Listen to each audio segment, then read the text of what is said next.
What's up, everybody? Welcome to another episode of the Mike and Ant podcast. We are your hosts, Mike and Ant.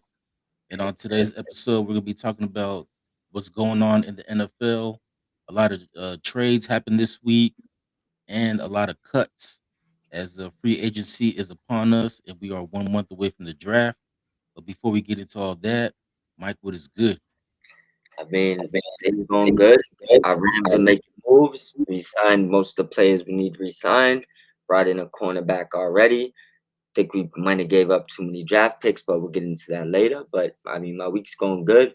I'm down 2 cups of W energy today. I'm still trying to move into my new apartment.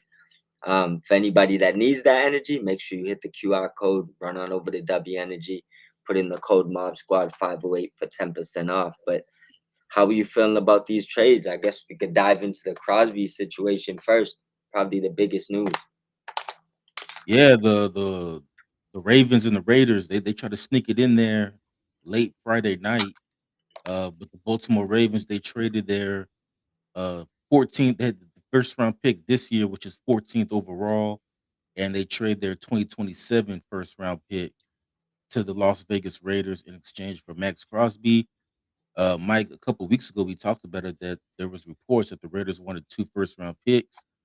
At the time, you thought that was too much, and we were trying to figure out which team would give the Raiders what they were looking for. Ended up being the Baltimore Ravens. As far as the trade, I think I like the trade for the Ravens. It helps out that defense. That defense took a huge step back last year. They went from being like a top 10 defense or top five defense to one of the worst in the league last year. So adding Crosby, it doesn't help the back end of the defense, but it does help the front end and they'll be able to at least get some pressure on the quarterback. And as for the Raiders, I like the trade. You have two first round picks this year and two first round picks next year. Obviously, we know they're going to take Mendoza number one overall. We'll talk about their quarterback situation later. But now you can add with the 14th pick anyway, you can get him a receiver, and then next year you get two first round picks to add some talent around that kid. And the Raiders they're taking the long route, and they're finally doing a rebuild. And so they're doing it the right way, and hopefully they hit on these draft picks, and we'll see where they're at in the next 3 to 5 years. But what's your thoughts on the trade for both Um, teams? I'd say right now, where it stands, I'm looking at a win-win. Um, the Raiders need more pieces. I would say if the wide receiver they want isn't there at that 14th pick, I might even advise them to trade back and bring in more picks. But if the Raiders can bring in 2 stars, 2 young stars, future stars with those 2 first round picks, it's an absolute win for them.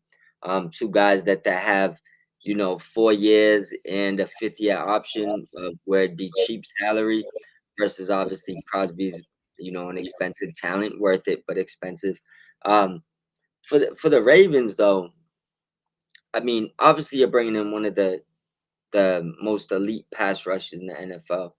Um, I don't. He's obviously a starting point, but he's not going to fix their defense. The question that I still got to ask them, and obviously free agent hasn't happened and the draft hasn't happened, but you was in a premier position to finally get Lamar a number one wide receiver. And I know he's probably happy you brought Crosby over there, but I seen the Bills made their move to get a guy, right? The Ravens still want to play with mediocrity at wide receiver, and I just look at that 14th pick. There would have been a really good wide receiver there, if not the first or second wide receiver on the board, still sitting there. That's the only problem I can find with this, but I think this is a win-win for both sides. That's just devil's advocate. Yeah, I mean I agree with you. For the Baltimore Ravens, excuse me, I'm surprised they didn't try to trade for a wide receiver. Maybe they think they get one in the second round because they still have their second round pick. Um, but they also have to not really make a decision. They're trying to get an extension with Lamar. Lamar's going into the last year of his deal, so right now, him and ownership are working on an extension, and so maybe they feel like we can't pay Lamar and trade for a big time wide receiver as well. So I don't know, but I do agree with you though. They do need help at that position. Nothing against Zay Flowers, but to me, he's not a number one. He's not a one, and Mark Andrews is long in the tooth, and it looks like they're about to let likely walk out the building. Yeah, Um, he's a free agent. yeah, and then Henry's getting old, so or is old for by NFL standards. So Well, yeah, I mean, he's I think he just turned 32. Yeah, he's 32. So, for running back standards, they say it goes downhill after 30. So far, he's bucking that trend, but you got to yeah, ask yourself how long is it going to continue? yeah, I'm just looking at their skill positions from an offensive standpoint, and it just doesn't look good to me. What they got there, so I get making the big play for Crosby. Um, But I like to see the wide receiver if the Raiders do choose to take one at 14, which one's sitting there, and just got to think would Lamar rather have that wide receiver? So that's all that I'm thinking. But we can, I mean, as far as the trade, let's grade it A to F for the Ravens, and then for the Raiders. What are you giving this? Um, it's hard to tell because I don't know who the Raiders are going to get in this draft. I mean, with I the mean, pick, as far as but now, just without, as far as right now, I'll say it's a B for the Ravens. I still feel like giving up 2 first round picks for him is too much. I agree with you. But at the same time, I think it's an A for the Raiders because, as we keep saying, they have so many holes that they can use these picks to plug those holes and yeah, hopefully get they're gonna draft Mendoza number 1 overall, but they can get another get them some weapons. So here's the top wide receivers. You have Cardinal Tate, Tate from Ohio State, Lemon, Jordan Tyson from Arizona State, Mekhi Lemon from USC. That actually be cool if he gets drafted by the Bears, get reunite him with Caleb Williams, Chris Brazzell from Tennessee, and then Denzel Boston from Washington. Those are the top 5 wide receivers in this year's draft. I'm thinking the 14 is gonna. I mean, that pick, you're looking at either Tyson or Lemon, unless you like somebody under them on that board. But I Yeah, don't think Tate will probably go like top 5. I'd say at least top 10. So I don't think he'll be there at 14. Doesn't mean if you want him that bad, can't trade up for him. But honestly, he's probably my third wide receiver on the board. I think I like Tyson and Lemon better than him, anyways. Yeah, Lemon is gonna be interesting because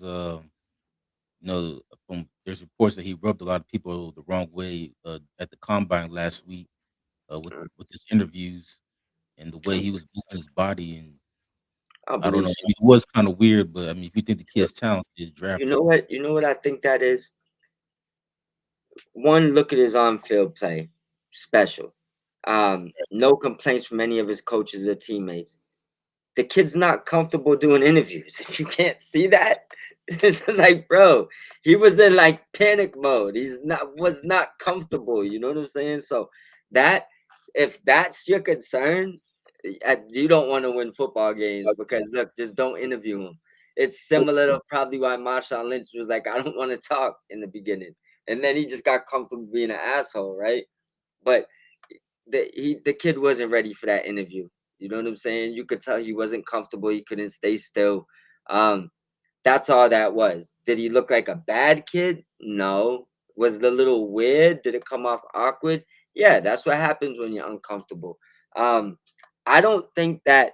I have a funny feeling Lemon might be the Rams' target at 13 if he's still sitting there. That Well, I'm looking at the NFL mock draft right now on ESPN, yeah. and they have Lemon going. Hold on, I just saw it too. They have Lemon going 12th to the Jets, and then they have Kenyon Sadiq going 13th to the Rams. He's the tight end out of Oregon who Yeah, broke Vernon Davis's 40-yard time for the fastest tight end. yep, and he And played then with Ferguson. surprisingly, oh, sorry to cut you off. And then they have the Raiders actually taking, I can't pronounce his name, but he is a guard from Penn State. So they have the Raiders going O-line with that 14th pick, not wide receiver. It could make sense. They might try to make another move. We'll see how it goes as far as that situation. But um, that tight end played in Oregon with Ferguson last year too. I know that a lot of people have him tunneled in on the Rams, but I'm just looking like, We are the really don't Rams? need tight end though. Yeah, that's what I was gonna say. Are the Rams trading a tight end? I mean, maybe if you're telling me they could probably get rid of Allen, that's a possibility. They could trade um, pockets in. I think that's a possibility. The Rams do like to have, draft teammates, so I could see that. Um, but I just look at it like this: we're bringing Higby back, having Ferguson, having Allen, and having Parkinson right now. It makes no sense. If the Rams draft him, obviously they're letting go of some guys, or maybe because they run three tight end sets now, maybe they're willing to hold five. I don't know. Yeah, according to the ESPN mock draft, they just have him going to the Rams because they feel like he fits Sean McVay's offense. Yeah. I think McVay definitely goes offense. I just don't know if tight ends it. Probably I'm looking more wide receiver unless they dive into free agency. But Uh, onto with the high, Rams, with high limit at 12, you think that'd be a good spot for him with the Jets? no, not at all. I think that'd be a terrible spot. They don't have a quarterback. I think that the Rams or the Raiders would be a both good places for him. I think either grow with Mendoza or go play with Stafford. But we'll see how it goes. On to that. Um, we had another trade right here. We got Trent McDuffie. I'll let you give the details. The Kansas City Chiefs is sending their all pro corner to the Rams for a boatload of picks.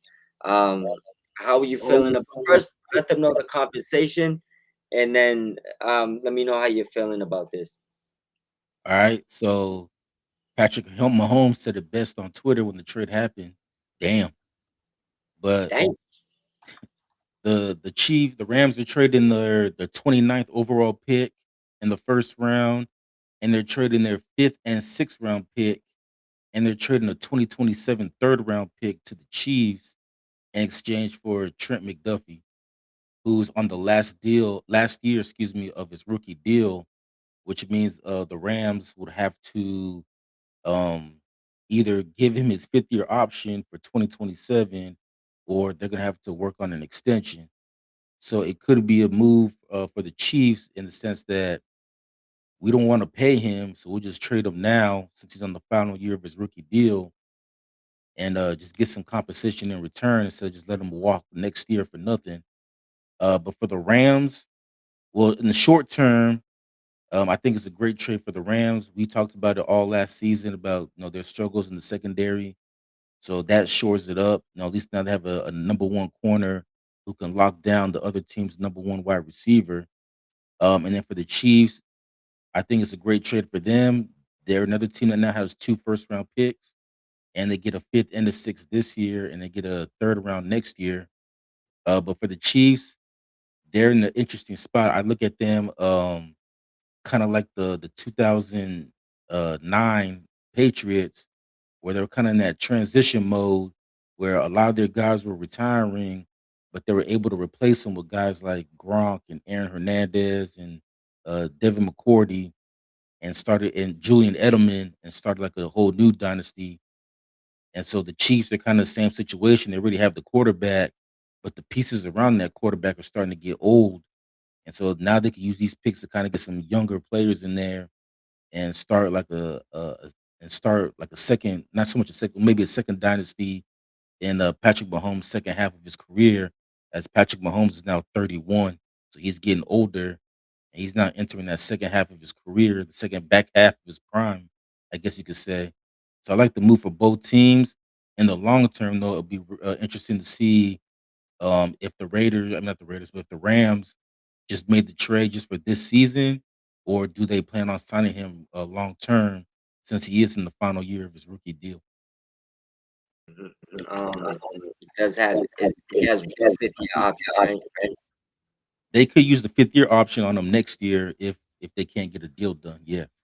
I'm gonna say my guess would be he gets a new contract this year that doesn't kick in to probably it's probably fluff up this year, fluff up next year, and then big money will probably kick in after the 5th year option. That's Till typically 2028. yeah, you know how Rams do their contracts. Um, so I would say that's typically what happens, but I don't think there's they. I mean, a couple picks short of a whole draft. It's up first, the third, the fifth, the sixth. Yeah, they All pretty you much missed is yeah, second, all they fourth, need all they need is a second and a fourth. yeah, the seventh don't even matter. So um, there's no way you did that to not pay him. That it hurts to give up that much, not because the picks, just because how good Snead drafts that late in the draft. Fifth round picks, you talk about the Kyron Williams, the Puka Nakuas. Sixth round, that might be more of a throwaway. We know in the third round he finds gems, Kobe Turner, guys like that. Um, Even late in the first round, people forget how late Jared Verse went in the first. So Yeah, he was I just think 24th.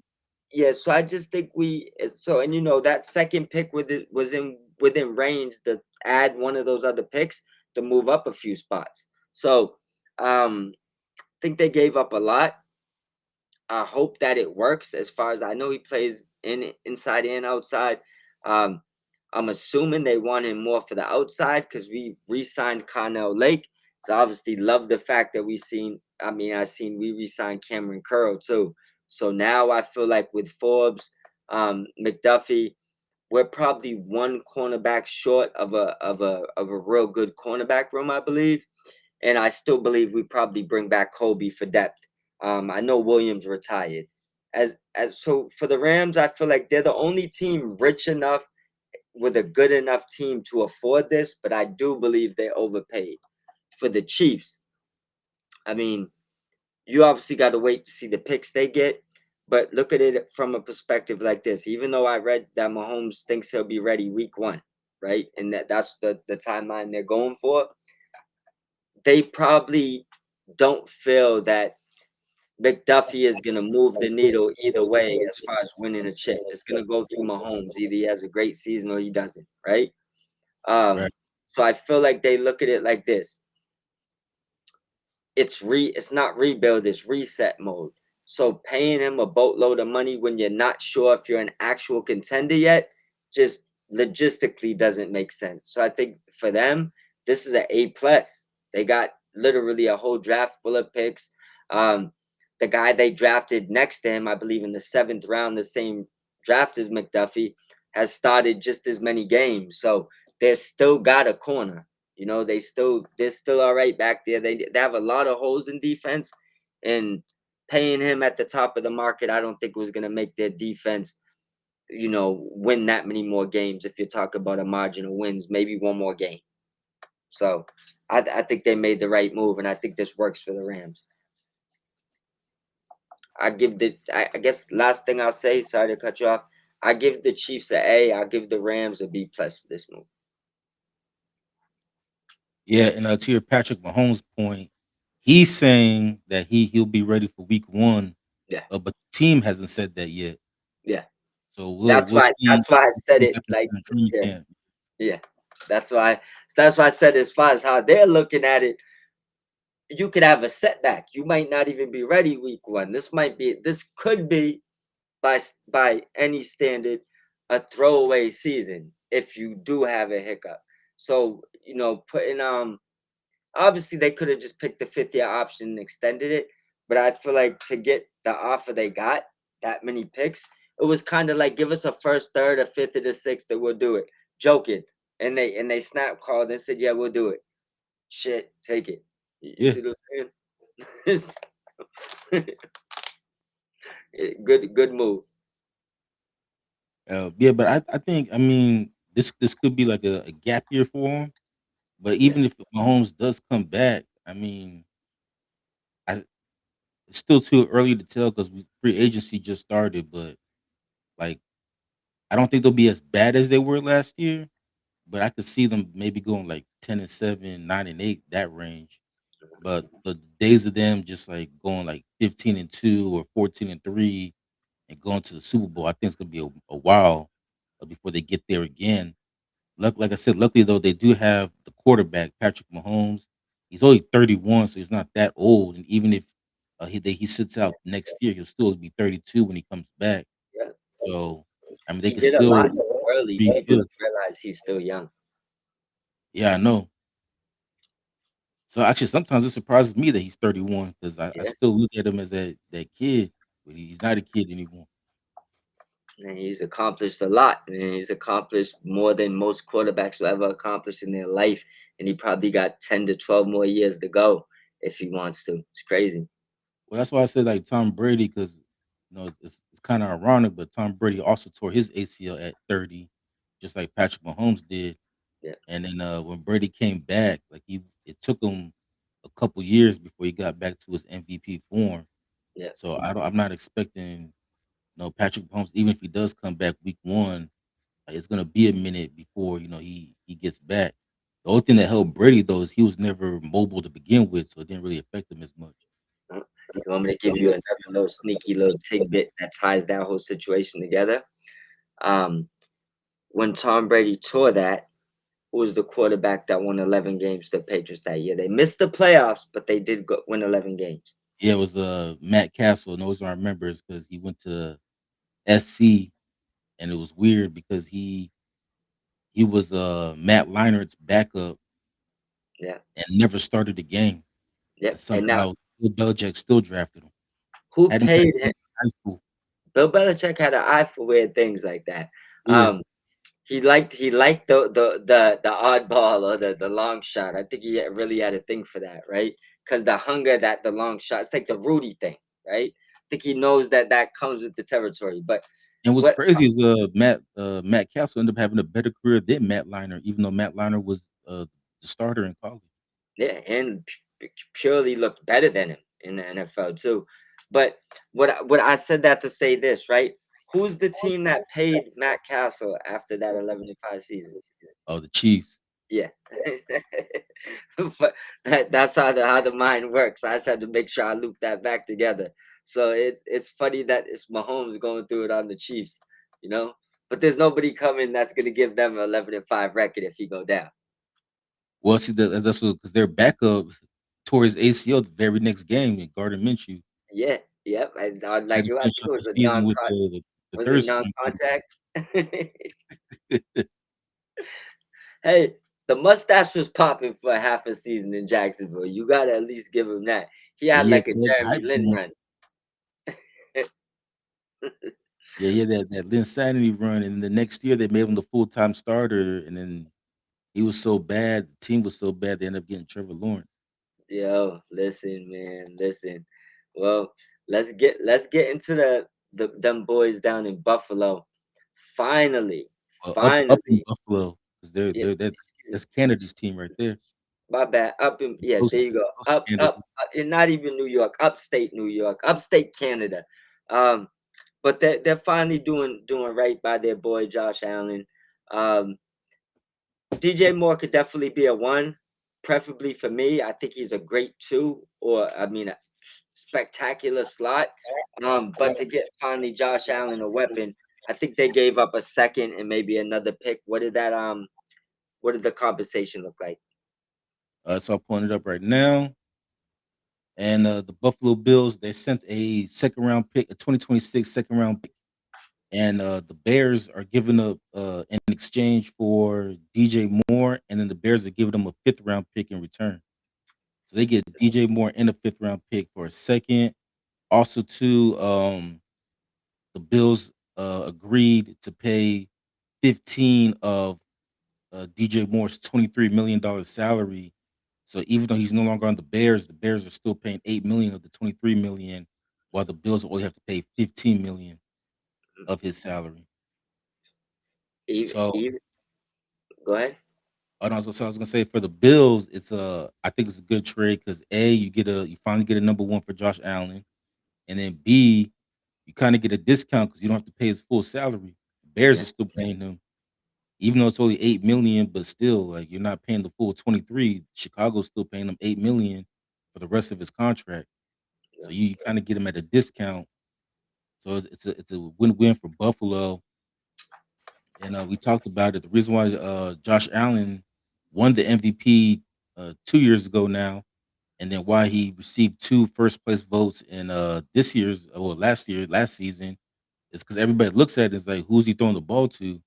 I mean, this year you can actually make a better case for him being MVP because he still put up great numbers despite the fact that all his wide receivers got hurt. Like at one point, his Facts. number one in the playoffs, his number one receiver was Brandon Cooks, and he just got there like a week or two before the playoffs even started. So Yep. I think DJ Moore kind of solidifies that, and then you add DJ Moore, and then they get some of those guys back like Shakir, um, Gabe Davis. He'll be coming back from injury. Actually, maybe not because I think he tore his ACL in the playoff game against Jacksonville. I don't think But he'll be there next year. he's not gonna be there. He's gonna start the season injured, sir. And then Keon Coleman is an awkward situation because the owner basically said that that was McDermott's pick. No, the GM had nothing to do with that. So if I'm Keon Coleman, it's like, okay, the guy that wanted me, you just fired him. So like, what does that leave me? So we'll see what they do with him. The coach has supported him since he got there. That is a good sign. Yeah, but the coach is not there anymore. No, I mean the coach that they brought in. Hey, when Oh, when no, I they just yeah, yeah, he's they promoted the OC to head coach. yeah, he supported him. He went on record at least and supported him. But it took, I feel like it took him too long because they, the owner went to the podium, clotheslined him. He got hit with a leg drop, another clothesline, running elbow, the John Cena punch. And then finally the coach was like, no, no, no, I like Coleman. Like, bro, why'd you let them tap dance on his face then? It's like, bro, He's come like, I on. just got this job. I ain't trying to get fired. I ain't trying to go like I ain't trying to go down like McDermott. It took him like 3 weeks of get comfortable enough to be like, no, hold up, chill. I want him. But I still think the Bills need more. Um, if I was them, I don't know if Keon Coleman's gonna get his confidence back with the Bills after what they did because it's gonna be hard for him to ever really think that the owner believes in him, no matter what he does. You know what I'm saying? I don't think that's a good position for any of these young kids to be in. I think he Well, needs. in fairness though to the owner, Keon Coleman did do it to himself because remember he got benched twice last year for missing practice and Yeah, but being late to meetings and shit. I agree. I agree. Who knows what was going on behind scenes and what was already being said, things like that. Like, cause I mean, we got it when we got it, but it doesn't mean they wasn't already, things going on behind scenes why that was happening. But I say that to say he needs a fresh start. I think they should just trade him for a late round pick, get him out of there, get him a fresh start. And I think the Bills need a true number one wide receiver, anyways.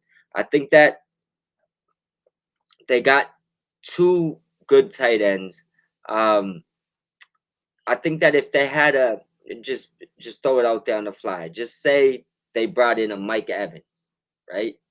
And you have Mike Evans to go with DJ Moore and Shakir in the slot, or Shakir and Moore can rotate.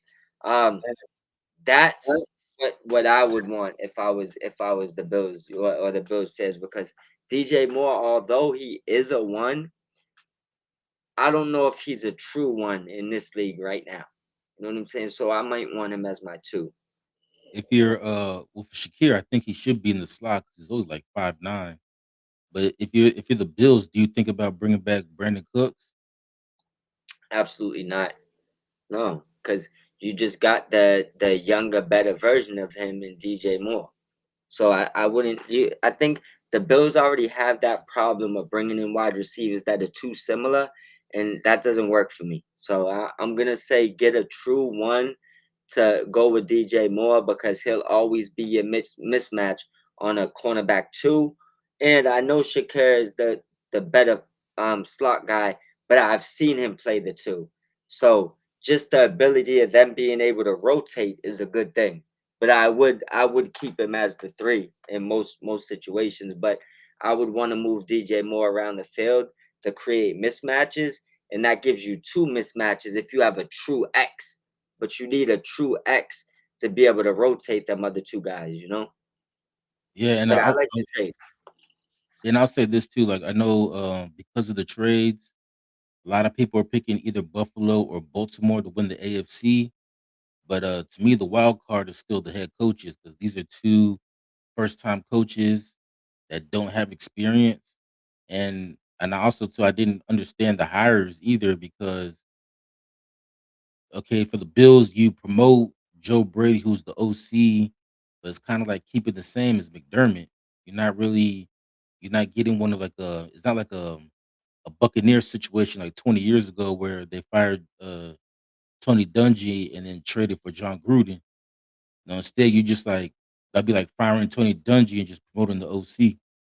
And then for the Ravens, it's like you fire Harbaugh, but then you hire his former assistant who only left to go work with his brother, and then you bring him back to be the head coach. So, I mean, it's kind of like you're firing these guys, but you're bringing in the same guy basically because it's the same. You're promoting their assistants, so they're gonna keep the same culture, same logic, same system. I'll say one thing right now. Neither one of those teams go to the Super Bowl, and they do this every year, and that's why one of the reasons I have Josh Allen crying at the podium. Stop making these people believe they need to be in the Super Bowl like they supposed to be there. Let them build their team. This Bills team isn't Super Bowl ready. Like, cool, you got DJ Moore. You brought in a good wide receiver finally. He had Stephon Diggs in his prime, who's better than DJ Moore. They didn't go to a Super Bowl. So this bro, like, just stop it. Like, let's just look at it like this, right? Put DJ Moore on the Bills last year. I still think they would have lost the same way they lost. I still think it would have been the same, probably the same teams in the Super Bowl. Does this make the Bills? You don't think that DJ Moore holds on to that ball instead of letting the DB just rip it out of him like Brandon Cooks did? Possible. But although you got to factor in a few things. A, that was an amazing play. Like, He was. he played to the whistle. Dude, they tell you to play to the whistle, right? And most cornerbacks in that situation, or DBs, wouldn't have played it that hard. So first of all, kudos to the defender, right? Um, Second thing, I think it was more about how he landed on Cooks. I think he, for a brief second, knocked the wind out of him. That's probably gonna happen to anybody in that situation. If somebody lands with his shoulder in your chest as you're hitting the ground. So does he hold on to it? Does he have a little bit stronger hands than him? Yeah, I think he's more aggressive and has stronger hands than Brandon Cooks. But also because he's more talented, Josh Allen probably would have took more risk and threw an interception earlier in the game. So there's pros and cons with all that. I just I don't know if he would have changed the needle for me as far as them not even saying they wouldn't have maybe won another game, but Super Bowl favorites, I lean towards the teams that show you they can get there consistently. Pardon me, everybody. I'm a little sick. And ones that at least, you know, fight through the adversity year after year. Like teams like the Packers, with Aaron Rodgers for years, or teams like the Bills now. Every year they tell you they're going to the Super Bowl. You heard my rants about this. They're not going, bro. How do you feel about the Ravens though? They're another team that's favored after the Max Crosby Absolutely not. They're not even a top five team in the AFC right now. I told you I have severe concerns with their offense. Like the Bills, I at least look at like they're contenders. You know what I'm saying? They got Cooks, they got more. I like their tight ends. I told you I love Kincaid. Josh Allen is definitely one of the top, 2, 3 best guys in the NFL. And their defense isn't that bad when they get it all together, right? And they're probably a couple pieces away, right? yeah, But when they're healthy, especially. yeah, exactly. But the Ravens,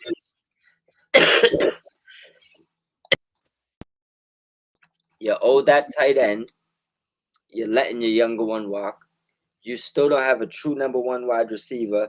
Um, I would argue you don't got a two. I think Zay Flowers is more like a great three or a okay two. Don't let that breakout playoff game fool nobody. I'm not high on Bateman And like I said, Henry, forget about a football contract. His NFL contract is expiring soon. So I look at them like, look at um way too much on Lamar Jackson. Typically, there's way too much on Josh Allen, but it looks like the Bills now are ready to change that. The Ravens just gave up two premier picks for a defender when they literally, you could go across the board. They need every position on defense outside of maybe safety and one cornerback anytime Hamilton can stay healthy, but that hasn't been much. So they're deep. Hamilton's safety, you're talking about,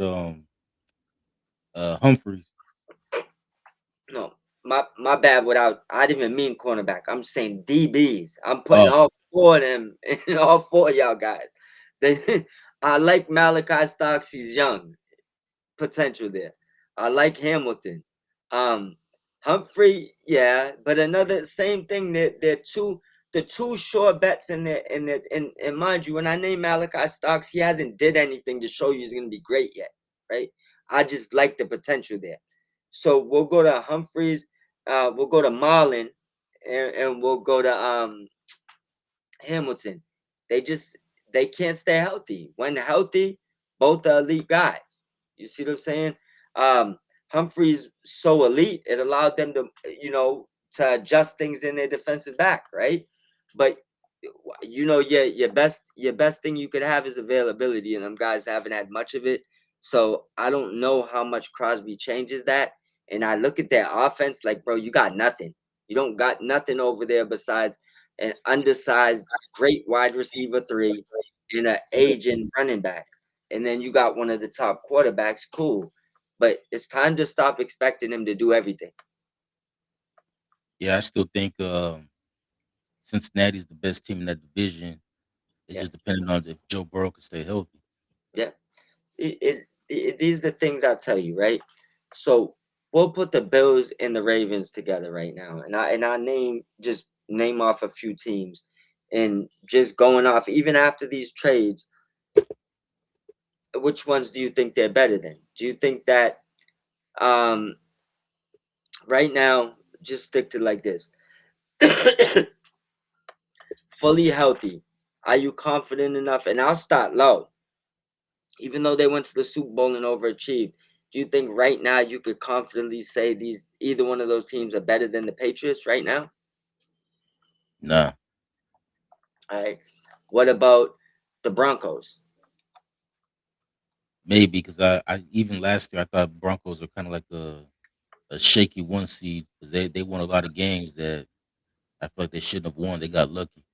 I agree, but is it a surefire thing like that? You could just say that they're gonna run I over that wouldn't defense. say it's a surefire thing, but Yeah, and this is what it gets into. I'm not saying that they're not better than nor worse than a team. What I mean is when you instantly take them and be like, oh, they're Super Bowl favorites. in the AFC, I'll definitely take New England, Jacksonville, Cincinnati over them.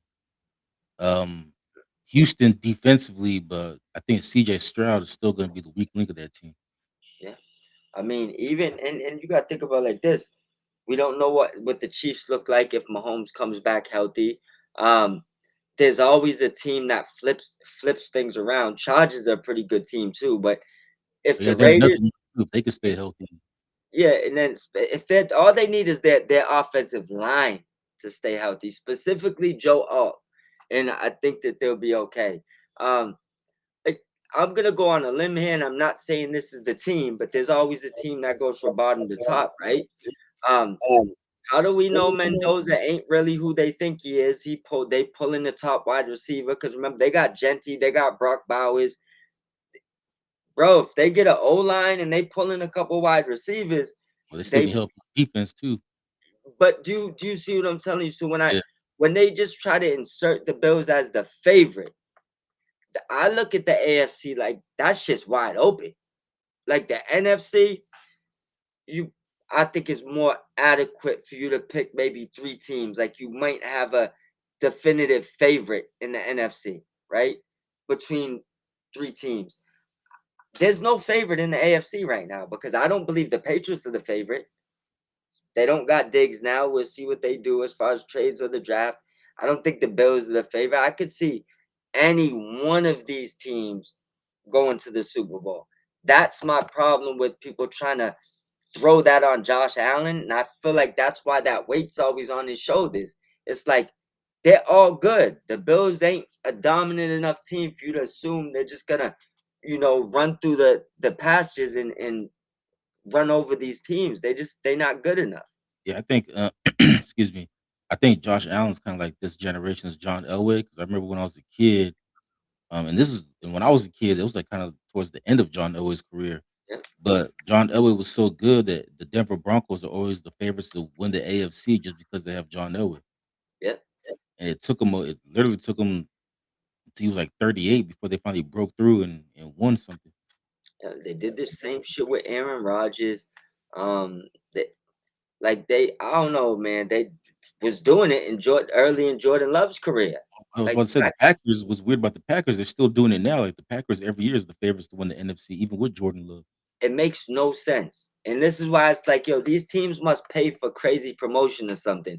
That's the only thing I could think of because every year you get, and then I think I said this last year too. And it's crazy because you got these dudes that picked the Bills and the Packers to go to the Super Bowl for the past 10 years, right? And haven't got right once, right? But when this actually happens, like miraculously, which is right now, chances of it happening are not good. You're gonna see these dudes jumping on tables because they called the Bills in the Super Bowl, but you've been doing it since 2005. It's Hey, like at some point, we're gonna have a Bills Packers Super Bowl, it's gonna happen one of these years. I'll be the guy to tell you at the beginning of every year it's not happening. Like, cause my odds is better. My odds is better that neither one of these teams is gonna be in the Super Bowl. I got the better odds. I'll take that bet at the beginning of every year. I don't care who's on the Bills. I don't care if the Packers got Patrick Mahomes. I don't care if Torrey Holt came out of retirement. I don't care if they brought Marshall Falk back from the future in the Back to the Future car, Even if right? they bring back Greg Jennings or I don't care who Travis. they bring back. I will say the Packers and the Bills won't be in the Super Bowl because every year I get to be right. The one time I'm wrong, I'll take it. You feel me? It'll probably be one time in my life. So it is what it is. Now, outside of that, actually, before we move on, right? Let's grade it. Grade the trade. For the Bears, for the Bills. Alright, well, for the Bears, I'm gonna give it uh, a C and I'll give it a C because I feel like they coulda gotten more for DJ Moore, Yeah, especially since according to reports anyway, the Raiders, they were interested. They asked for 2 firsts and DJ Moore, so if you're gonna trade, maybe I guess they didn't wanna give up the 2 firsts, but I feel like if you're gonna trade DJ Moore yeah, anyway, they could've, like, negotiated with the Raiders, kinda work out a deal, and coulda got Max Crosby, back in return. I feel like Crosby could have more of an immediate effect on the Bears than he could on the Ravens. 'Cause I feel like the Bears, that's what they're missing is just, a pass rusher, because their back end is pretty good. They led the league in turnovers, so they get a lot of interceptions, and they yeah, and they do create a lot of turnovers, but they have a hard time getting pressure on the quarterback. So Max Crosby really coulda helped the Bears more than I think he can help the Ravens. Um, so for the Bears standpoint, I give them a C because I feel like they coulda got more. For the Bills, I give them an A because, like you were saying, they finally got Josh Allen, a decent receiver, even though he did have Stephon Diggs, but it's weird, his numbers have actually gotten better since Diggs left, but he couldn't get past, the Chiefs or the Bengals with Diggs there, and then since Diggs left, he hasn't been able to get past the Chiefs again, and then this year they lost to the Broncos. Even though you could make the argument that if, Cooks holds on to that ball, they win that game, but either way, they couldn't get it done. And then, what's your thought on the Bears fans, saying good riddance to DJ Moore because 'cause they're still mad that he, quit on that route in the playoffs against the Rams, he which led didn't to quit. that interception. Bro, if you watch that play, he didn't quit on the route. It's like so ridiculous. Like you just never played football. Like go just watch that. Like stop listening to what every non-football playing The analyst. commentator said, Yeah, like stop listening to that stuff and really pay attention. He wasn't, first of all, he wasn't as close to the ball as they made it seem. Second of all, show the other angle. Like just show it. Like he does, first of all, don't even know the ball's coming. Second of all, this it wasn't he couldn't have caught the ball. I just put it like that. It yeah, was I think that throws more on Caleb, but they don't wanna blame yeah, Caleb, so they just blame DJ Moore.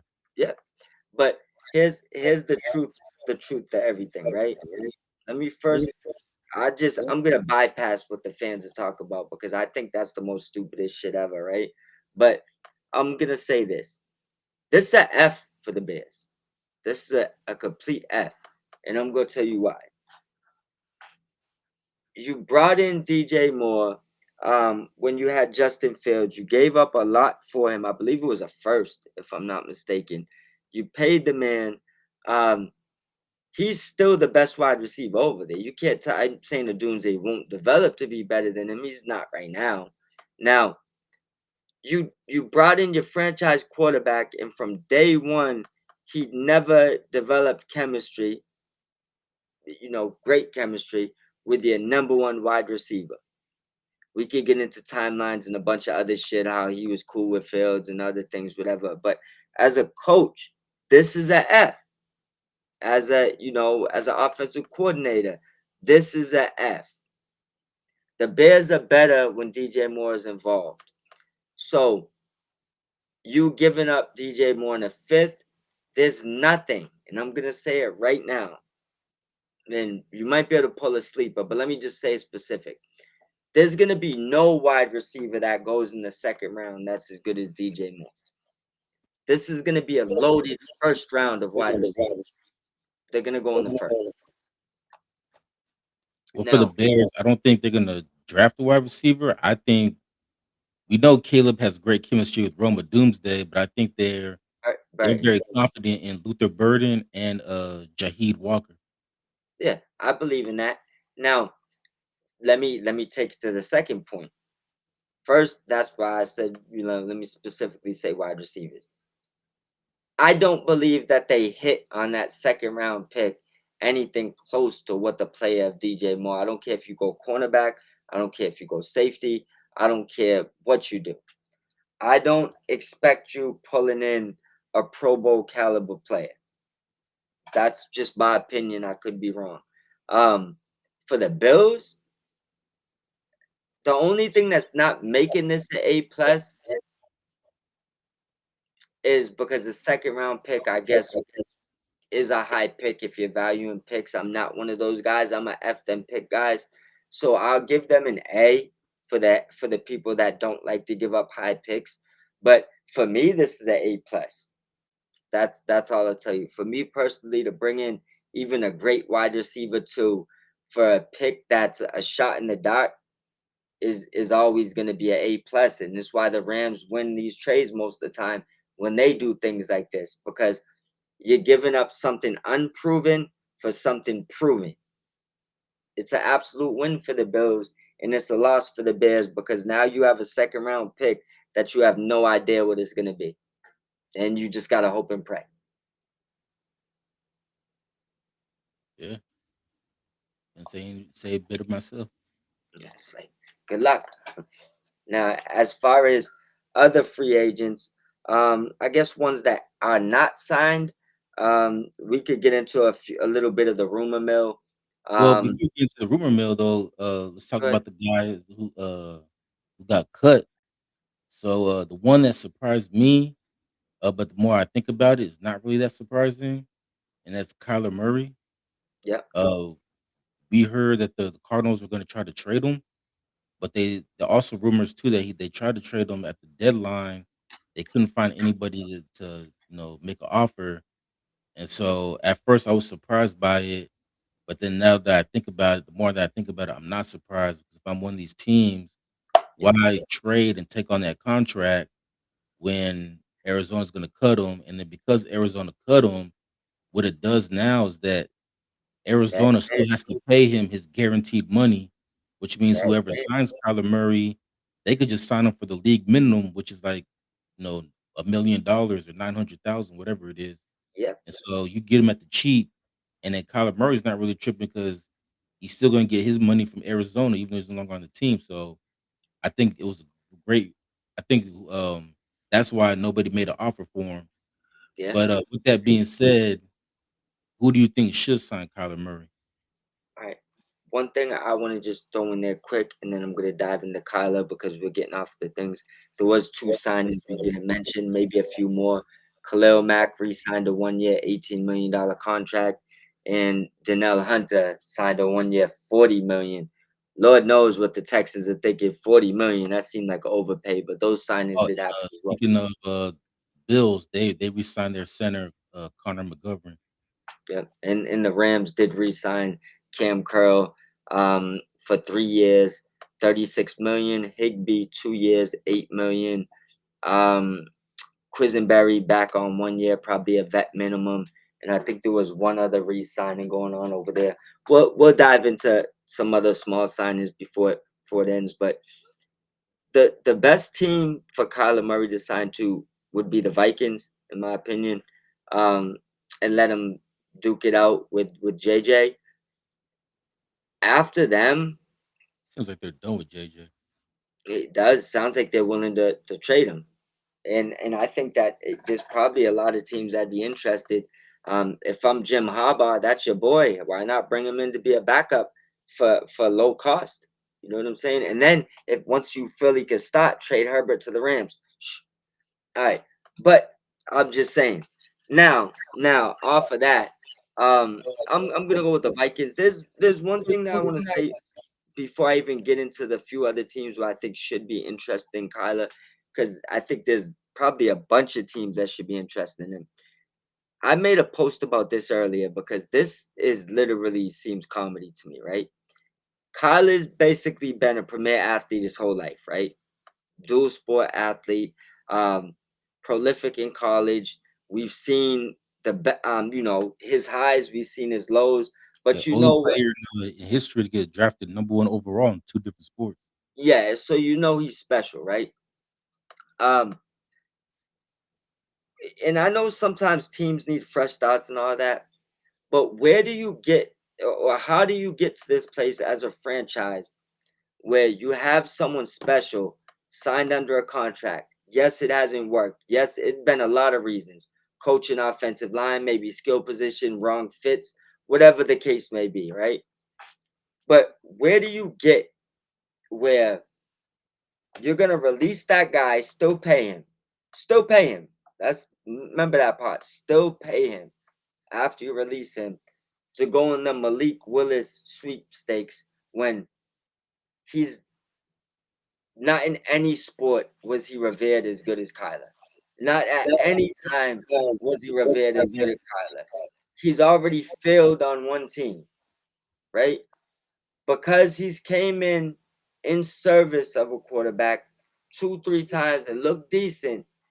You're gonna release a special talent, pay him his contract to go chase a $40 million contract for a guy that looked good in 2 games. Well, now I also like to mention too, even though he might have looked good in those games, the Packers are 0-3 in the games that Malik Willis started. Hear me out. The Cardinals in the business of getting worse, clearly, because that don't make sense to me. Well, I Like, think Malik Willis is this is the old adage. It's not about what you know, it's who you know, and that's Malik Willis because the Cardinals, as we know, they hired Mike LaFleur's brother Matt LaFleur to be the head coach, and so basically because it's kind of like okay, my brother coached him, and my brother talks good about you, so I'm gonna sign you just because my brother said I should, and that's basically what's going on with the Malik Willis and the Arizona Cardinals if they do go that route. I hear you, but I look at bro. I just don't see that. It's like I get the fresh start thing, but I would much rather say, look at he's locked in. I would go back. I would urge the Cardinals, and as a Rams fan, I hope you do this. It's like I hope you do. The Rams are gonna destroy Malik Willis, but go. That's no here nor there, right? I would urge them from just like from a analytical standpoint. Go watch Kyler in college. Go watch Malik Willis. Go watch your own footage of Kyler. And go watch, I guess, Malik Willis's best footage in Tennessee, and then go watch all three of those Packers games. And tell me that you truly believe Malik Willis is better than Kyler Murray. He's not. It's actually laughable. So he's taller, cool.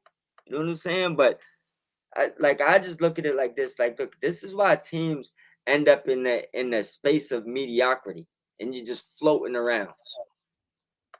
This is why. You know what I'm saying, like, I don't get it. See, for me, I don't mind the Cardinals releasing Kyler Murray because he was there for 7 years. For 7 years, he didn't do anything. The team didn't win, like, nothing. So, you could say Kyler, he wasn't a bust because he did make the Pro Bowl multiple times, and you did make the playoffs once in those 7 years. But for the guy that was the number 1 overall pick in the draft, like, he underachieved, and you guys as a team Oh, for underachieved. sure, for sure. And then now you're bringing in a new head coach. So obviously the new head coach wants his own guy. So from that standpoint, I understand them getting rid of Kyler.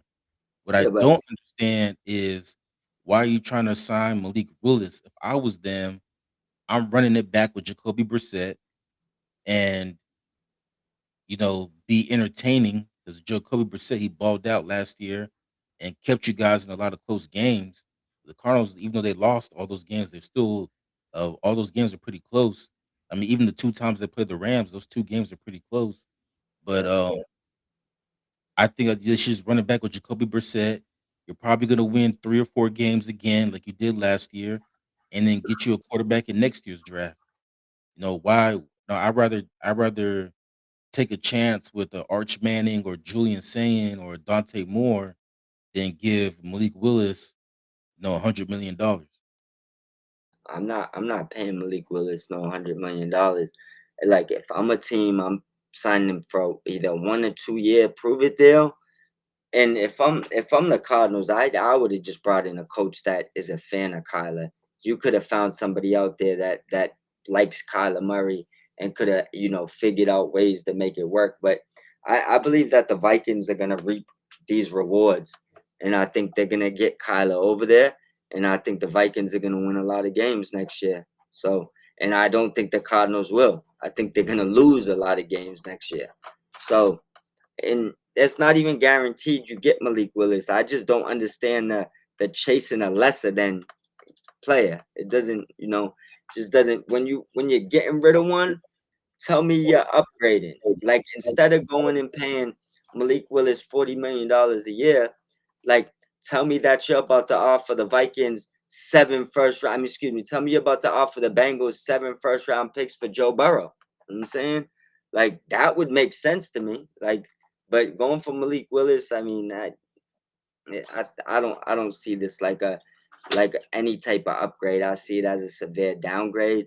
And they're talking about trading Marvin Harrison out of there, which makes no sense because I feel like that if you're gonna bring in a quarterback with size, wouldn't you want to test him out a little bit now that he has a quarterback that maybe can see him? Yeah, about to say his numbers improved once Jacoby Brissett, got in there. Yeah, Actually, everybody's numbers improved once Jacoby Brissett became the quarterback. yeah. I mean, it's crazy that Marvin Harrison Jr. and Robinson, excuse me, Wilson. Thomas Jr. No, I'm talking about the Jaguars. They're Oh, both shopping young number one wide receivers. Like, I don't know. I think those are big mistakes. I think Harrison and Thomas Jr. both have great careers. It's gonna be a shame to see them go out the door and watch them do something somewhere else if you're one of those fans. But there's I guess what we'll dive into. Do you have the free agents list, like the top 25? yeah, well, let me pull that up, but before I pull that up, though, I wanna talk about Tua real quick. Yep, I'm surprised that Miami didn't cut him, they're still trying to trade him. yep. They're not gonna get a trade. Too much money. I mean, if they're willing to obviously eat a majority of that contract, it's definitely a high possibility someone will make the trade with no risk. But unless they eat in that contract, just get it over with. I know that they can obviously post date it for June 1st. So just I at this point just get it over with so Tua could try to find a home before it's too late. Yeah, at least try to get it done before the draft. Yeah, All right, so the top free agents, we have Malik Willis that we just talked about, yeah, Jalen Phillips from the Eagles, Tyler Linderbaum, even though there's rumors that Chicago might try to sign him because their center retired, surprisingly retired. And I also thought it was fucked up too that after he retired, the Bears made him pay back $4 million from his contract. yeah. That's crazy. And then you have Kyler Murray, Alec Pierce, who's a good number two in my He opinion. might end up being a Ram. Actually, I could see him with the Rams. Trey Hendrickson, who can't get a deal done with the Bengals. Smells Devin like a Mickey Lloyd, uh, Ode, I can't say his name. I think it's Odafe Owai from the from the Chargers. Giants. Oh, Chargers. Oh, Yeah, oh he's a yeah. he's a free agent pass rusher. When they traded for him last year. I don't know what they gave up a pick for him and then mid free agency. That's kind of weird. Yeah. What's the same thing with Jalen Phillips? The Eagles traded for him last year, and they're letting him get free agency as well. I have a funny feeling they'll coming in last minute and matching whatever offer he gets. I guess my favorite people that's gonna be landing places. It's looking like Kenneth Walker is gonna end up with Kansas City. Yeah, I was gonna Um, say, Ken, or the Super Bowl MVP, he is a free agent, yeah, and then his teammate Boye Mafe, he's yeah. also a free agent. His other Yeah. teammate Rashid Shahidi is gonna be a free agent. You know what I Aaron would Rodgers love, in Seattle made a trade for him, but I guess it worked out because, and even though he only played half the season with them, they still got the Super Bowl. bro. They gave up, if I'm not mistaken, a second and a fourth. But he was a pivotal piece in getting them a ring. But boy, oh boy, if I could make a signing for the Rams right now, he's the one. He fixes our special teams problems and he plays in the slot and he's a burner. He's the absolute perfect signing for the LA Rams right now. And you get to piss off your rival. Like that'd be the best signing for the Rams to do right now is Shaheed. All right, and then the other one is Bills guard David Edwards. He's like considered one of the top guards in the NFL. And then obviously Mike Evans, who's a free agent for the first time in his career. So even though he did miss majority of 2025, and then also to his teammate Jamil Dean is a free agent. Cade Otton, his other teammate, is a free agent. Well, Isaiah, can't say his name. Isaiah like Likely is a free agent. you ain't gotta go Wanda deep, bro. Robinson with the Giants, You go he's a like free this. agent. Give me three landing spots. It could be ones that are rumored. It could just be fits. Give me actually no rumors, right? Give me your best three landing spot fits out of those free agents. Where you think they should go? I Well, Wanda Robinson, I think he should stay with the Giants. think he's going to the Titans. He's about to go where wide receivers go to die, and he's not even old enough. Sad Now, situation. um, Travis Etienne, if he can't get a deal with the Jags, I could see the Chiefs signing him if they don't get Kenneth Walker. Kenneth Walker, something's telling me that him and Seattle will work things out and they'll get a deal done. Um, Shaheed, I'm with you. I can see him going to the Rams, but I could also see him going to the Chiefs. Going to the Chiefs, and then David Edwards. Basically, any team like maybe the Chargers or the Bengals, any team that needs help on their O line, Edwards, I could see be a huge signing for them. Mike Evans, I could see him going to a team that is a contender. Maybe I don't see him going. Maybe like the Niners. I could see him going there. Maybe the Packers. I just any of those teams in the NFC that are contenders and just need some help on the outside. I could see him going there. Cade Otton, I think I don't really have a team in mind, but I think he's a solid tight end for whoever signs him. Isaiah Likely, he's still young, only 26 years old, So again, whatever team signs him, they're gonna get a steal. I can Yeah. actually see him getting signed by the What Jags. I think the Jags could what use are, him. yeah, but look, what are your I want your personal, just three best Oh, fits. 3 Like best your fits personal for which player? best fits. Any players, just pick three out the hat. Whatever three you think have perfect fits out there right Uh, so I think for Mike Evans, I think the best fits for him would be the Bills, Niners, or see what's the third team that can they can use him, or maybe the Bears. The Bears could use him to replace DJ Moore. that'd be a good one. I For David Edwards, I can see him going to the Bengals, uh, the Bears, or so I'm trying to think of another team that needs O line help, or the Patriots. Shaheed, I'm with you. I can see him going. I could see him actually going to any of the teams in the NFC West, either the Rams, Niners, or maybe Seattle resigns him. Kenneth Walker, same thing. He either resigns with Seattle, or I could see him going to Kansas City or Pittsburgh. Hey, you don't gotta go through all of them, bro. I just wanted your Alright. three top fits. I'd give you my three. I might have worded the question wrong. I say Shaheed to the Rams is one of my top fits. Um, Trey Hendrickson to the Patriots is probably my second best fit. And as much as I shitted on this earlier, Malik Willis to the Cardinals is probably my third best fit because I think he fits with those core wide receivers if they keep them intact. If they trade Harrison, I probably would prefer the Vikings as a fit for him if he's going to go to one of those teams because I think he'll be built for success right when he gets there, at least from an offensive standpoint. And James Conner, I believe, got released from the Cardinals. Yeah, I'm not surprised, especially he's coming off of a broken ankle. Yeah. He's probably a good little pickup right now for a team that needs a change of pace or a split carry situation. He might even be able to fill in Seattle, split the carries with Charbonnet. Yeah, and another one too is Joey Bosa, and Think, I can see him going to either the Niners with his brother yeah. or to the Lions where he can line up next to Hutchinson. Listen, the Lions are one defensive end away from being maniacs. I don't know why they haven't pulled the trigger. I would have loved to see Max Crosby go to Detroit, but I also believe that teams like that are drafting so good, they probably value those two first round picks a lot higher than what the Ravens do. They haven't been exactly knocking stuff out the park lately. Well, the interesting one too is the Debo because the Commanders gave up all those picks for Debo only for him to become a free, or for them to let him walk in free agency.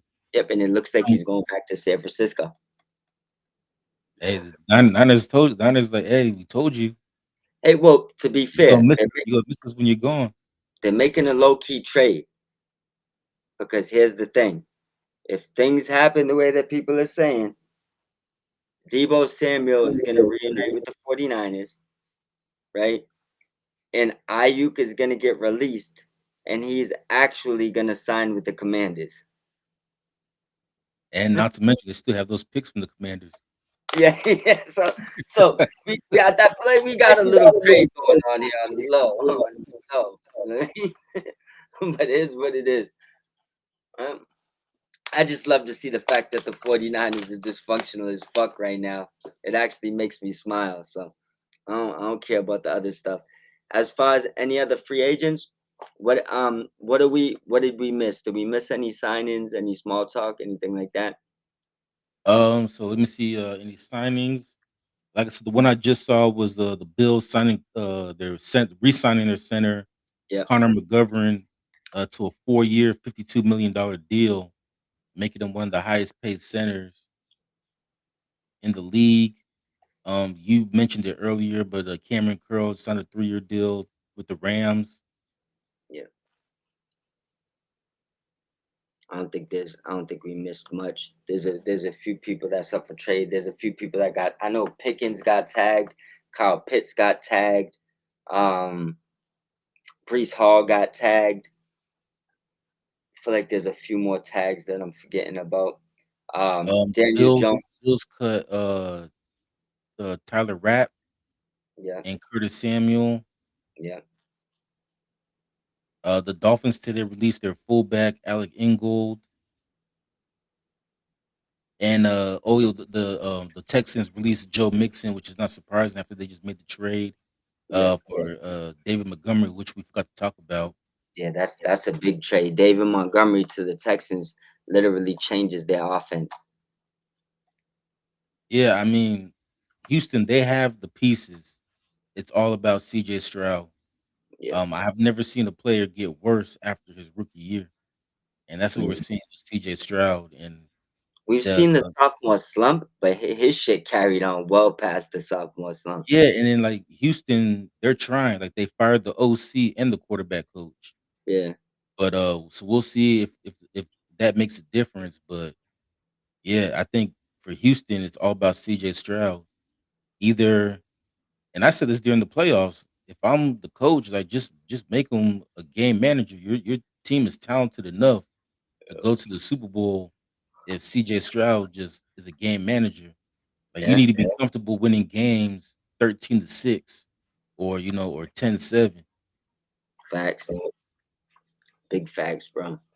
I think Dan Orlovsky said it and then had to apologize, which he shouldn't have. Said 31 other quarterbacks would have won that game simply by game managing with that Yeah, defense. Like, and I know that people made it like a race thing, which is why I feel like he had to come, but it wasn't a race thing. He was telling you that that's one of the worst performances you could ever have as an NFL quarterback with a number one defense. Most likely, just not turning the ball over wins you that game. You know what I'm saying? But um I think Stroud bounces back this year. I don't think that we're gonna see, a top five quarterback, but I think Stroud's confidence got shot, and I think he'll have a lot better year this year. I don't know why they're paying Danielle Hunter 40 million a year. That sounds extreme, but they're trying to keep that defense together. I mean, think like this. He's like a perennial, say 12 to 14 sack guy, if I'm not mistaken, somewhere around there. Yeah, and then, another news is 2 players got signed to tenders. What? Um, Hold up Breece before you Hall say oh, hold up okay, my before you bad, go say ahead. that. This is the question to ask you. Do you think on a 1 year basis he's $22 million better than Khalil Mack? Uh, Danielle Hunter, Yeah. I don't think he's 22 million better than Khalil Mack, but he is younger than Khalil Mack, and, Khalil Mack the last couple of years hasn't been able to stay healthy. Yeah, but the thing is, this is a 1 year basis, and Yeah, so the Chargers just re-signed Khalil Mack to a 1-year deal. So, like, the Texans probably could do the same thing, just sign him and to a 1-year that's deal. what I mean. 18 million. That's why I compared the two. Khalil Mack resigned 1 year for 18 million. Y'all paid Danielle Hunter the Texas paid him 40 like $1 million for 1 year. Just seems like an overpay. Let me see if I can pull up the exact deal.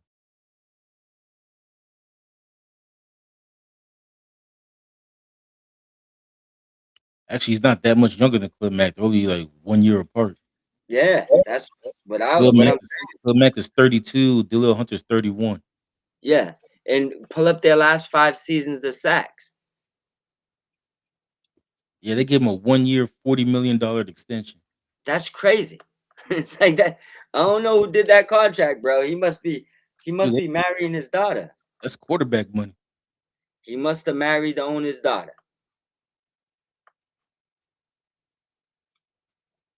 Said 40 million, never batted an eye. I thought Aaron Donald was out of retirement or something.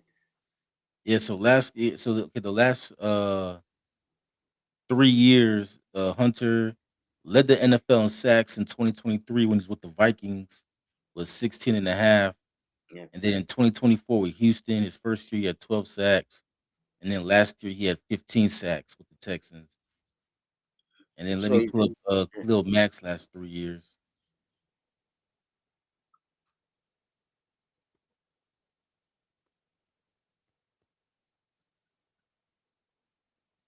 Oh, and I take that back. Khalil Mack is 35, not 33. But still, it's only a 4 year difference. they're both old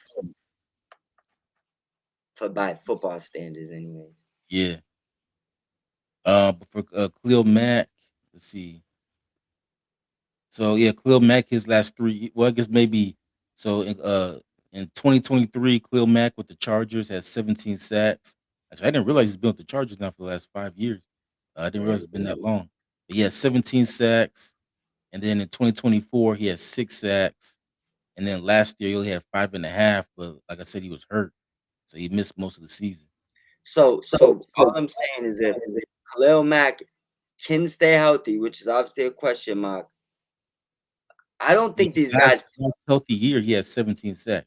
And this is what I mean. I don't think that their numbers is much different when they're on the field to warrant 22 extra $1 million. It just seems like a highly inflated contract. I don't know what that came from. Yeah, the only thing I could say is, and even then, it's not really much of an argument because, as we just mentioned, they're not that far in age. But maybe because Khalil Mack is 35, is why he got the deal he got, Yeah, and but Khalil Hunter's only 31, so you can make an argument he's still in his prime. Where at 35, Khalil Mack is no longer in his prime. no, agree. But I feel like that would give you more of a reason to want to do like a 3-year deal and move the numbers around instead of just dropping 40. So like, but that's maybe I'm tripping. Like you gave him a deal like he's a aging veteran. The only problem is you paid him like he's the best dude in the world. Like so I don't know why they did the contract like that. It just don't make sense. If you gave him 100 million for 3 years, I'd get it. You know what I'm saying? It would make sense Well, to me. it's an extension, so that 40 million doesn't even kick in until 2028. So they just gave him like one extra year onto his contract. So hold on. So this year ain't happening. I got Nah, you. so yeah, for 26 and 27, it'll be 30 million, which is still a lot, but in 28, he'll get the So 40 million. basically, they added a year to try to be able to adjust the Yeah, numbers. That now it makes sense to me. All right, all I seen was a 1-year deal, and I didn't know what was going on. I was highly confused. That's just to add and manipulate the numbers. I get that. right. That actually makes Yeah, so sense. they just added one more year to his deal, All basically. right, I like that. I like that.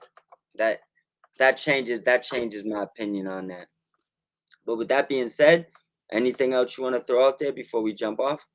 Yeah, so just the two teams they added franchise tenders to two players. So the Cowboys, they added a second round tender to kicker Brandon Aubrey. Yeah, They've been going back and forth as far as negotiations. He's a free agent. Sounds like he wants to stay in Dallas. Well, it sounds like Dallas wants to keep him, but Aubrey he's asking for 10 million a year, which will make him not only the highest paid kicker, but the highest paid kicker in NFL history. Dallas they want to keep him, but they don't want to keep him for that much money. So what they did is they put a second round tender. So whatever team signs him, Dallas has the option to either match it, or if they decide not to match it, then the team that signs him has to give Dallas a second round pick. And then the yeah. other player that got the tender was running back Brees Hall, which is the same thing. They gave him a non-exclusive tender, which means any team can sign him, but whatever team signs him, I thought they'll they have to give the franchise tagged Jets. Hall. They didn't franchise tag him?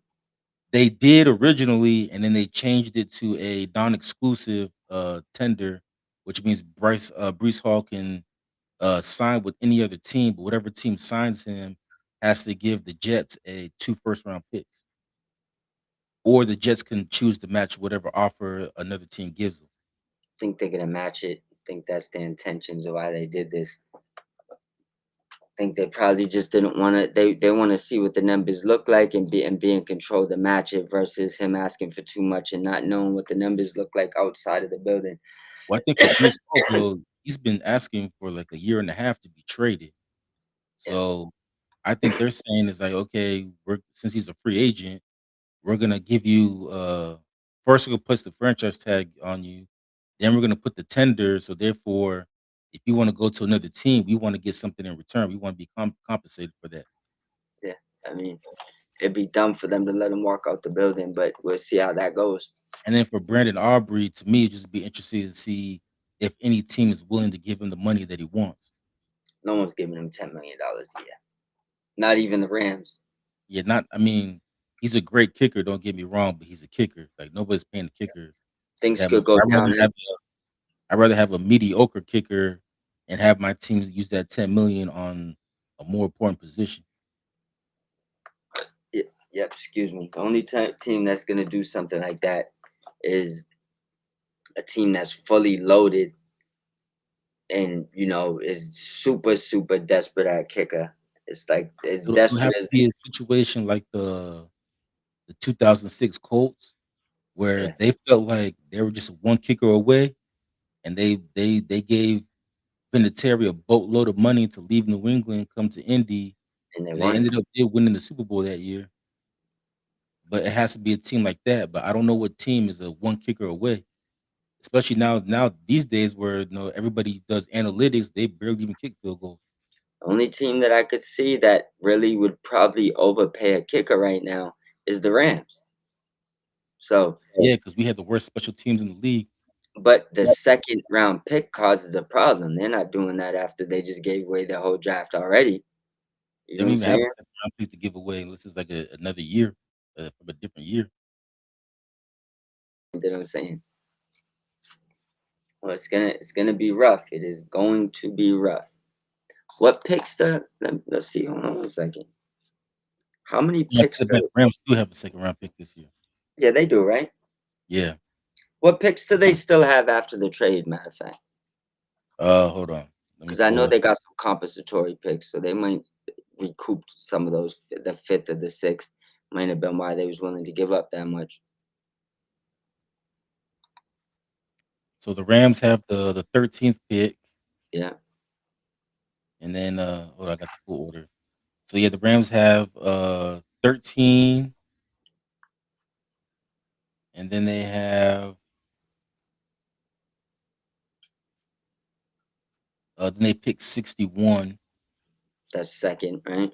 Yeah, and then they pick 93rd, which is a third round, Yeah,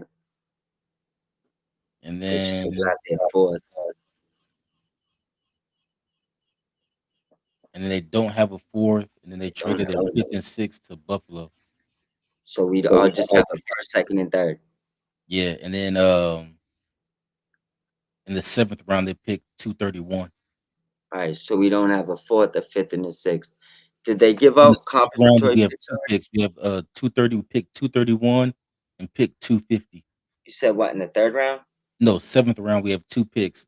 Pick 231 and pick 250 in the seventh. Yeah, I'm gonna say we probably trade out of that third to recoup a fourth and a fifth. So, or maybe move out the second. There's gonna be some trades back. I don't. Or you might even. I don't even know. If we don't got the guy we want at 13. We might trade out the first round to fluff up the rest of the draft. It's gonna be interesting. But the Rams don't need much. I'm hoping we get. You know, Man, I'm honestly hoping Tyreek Hill gives a call to LA. Like, look, I'll go for the low. I know I'm a problem. Let me just come over there to get a ring. I mean, Well, for the as far as our special teams go, I would much rather draft a rookie kicker than give Brandon Aubrey 10 million a year, oh, or absolutely. sign him into a deal that the Cowboys can't match, and then end up having to give up a second round pick. Yeah, that's crazy. I ain't giving up a second round pick for a kicker. Nah, That's why it's like, forget the contract. Had he been a free agent, I mean, Rams probably definitely would be interested in overpaying him. But the second round pick is what makes this a no deal. Like, there's nothing that unless you just throw an offer out there and just pray the Cowboys match it. fair to say. Fair to say. I mean, it is what it is. But either way, even if they I mean, you're not getting him at that point. Like if I was the if No, he I'm just saying, like, it'll be a way just to hurt the Cowboys cap, like, just offer him, like, 15 million a year and see if the just to Cowboys piss match him it. off, Yeah. yeah. Well, the thing is this: what I would say to do if you ever wanted that situation, I would just call them like, look, I'm not giving you a second round pick for your kicker, but I might have like next year's fourth for you. What do you want to do? So it's like it's one of those things. You make a trade right now, sign him to this deal, or trade drop the tag, sign him to a 1 day contract, sign, we'll make a trade, whatever we got to do, sign and trade. But he'll be a Yeah. Dallas Cowboy this year. Oh, yeah, I think at the end of the day, because like you said, nobody's gonna give up a second round pick for a kicker. At Not the at end of all. the day, he's gonna be a Cowboy unless, like I said, unless it's just a team that's so desperate for a kicker that they're willing to give up that second round pick. It's not happening. Nobody's that desperate. Nobody. Well, like I But said, we play in the era of analytics, and so we see these coaches week in and week out not take points because they don't wanna kick field goals. It's almost like these coaches nowadays are allergic to kicking field goals. yeah, So it's Dan like Campbell has they don't even value the position to even pay them that much money. yeah. These Dan Campbell motherfuckers got chill out. I mean, we were talking about the Bears earlier, and I mean, that interception, yeah, cost them the game in overtime, but I mean, if Ben Johnson takes the points in the first quarter, that game never even goes to overtime. The Bears win in regulation. Fair to Like, say. you know, those points in the first and second quarter, they come back and haunt you. No, And I think that's what 100% these they do. coaches don't understand. Yeah, big facts. But with that being said, with all those allergic to point ass coaches, let them know where to listen to us, my brother. Yeah, you can listen to us on Spotify, iHeartRadio, Amazon Music, excuse me, Apple Podcasts, and we can't forget about Spreaker. Sprecher. And don't forget to head on over to X, follow at Inspector_Ant for Ant and at Mob Squad 508 for myself. With that being said, we're almost back to the football season, but let's get ready for this draft. We'll have some good content coming for everybody. And don't forget, stay tuned for the details for the live watch alongs of the 1996 NBA Finals. We're going to be doing a live watch along, 6 games with a free giveaway. Stay tuned. We Oh out. yeah, and the Go ahead. draft, obviously the NFL draft is almost here, but Yeah, before we get into the draft, we got March Madness coming up next week. So we're yeah, gonna be diving into college basketball, and we keep hearing about how deep the 2026 NBA draft is going to be. You know, people yeah. comparing it to the '96 draft with Kobe and AI, or the 2003 draft with LeBron, Melo, and D Wade. So we'll see if these. So Mike and I would get our first hand experience watching some of these top players in college and see if they're actually as good as everybody's predicting they're going to be. So I'm Absolutely. kind of excited for that. We might want to set up a watch along, live watch along when the maybe get a few of those games out live, just Oh, muted, NCAA tournament. or even just have it in the background and we'll just be live talking about it. I'm down. I'm definitely down. Set it up, bro. Set it up. Get the times and just let me know when they are, and I'll be ready to go. Yeah, us and the Utah Jazz, we're gonna be watching it closely. Danny, give me a call. I'll let you know about the kid for Brockton. Let's go get drafted in the top two. I got all the insights. He's from my city. I get you on the phone with his pops and all that. Have some good conversations. How high can you get up in that draft? I mean, It's up to the NBA though. How high can you get up in that lottery? yeah, yeah, it's how high. How many of those Nembit balls pause can you get in there? That's the trick. How many will the NBA allow? Tell your owner to buy 4 extra balls so you can secure that number one pick. And get one of these top players. Yeah, exactly. Take the kid for Brockton. You won't be mad. But with that being said, man, let's get some shut eye. Oh, microphone's dropping. Yeah, the microphone's ready to take it on in too. Well, peace out, everybody. Everybody tuned in. Don't forget to comment, like, subscribe, all that good shit. And we'll see y'all next time. Salute.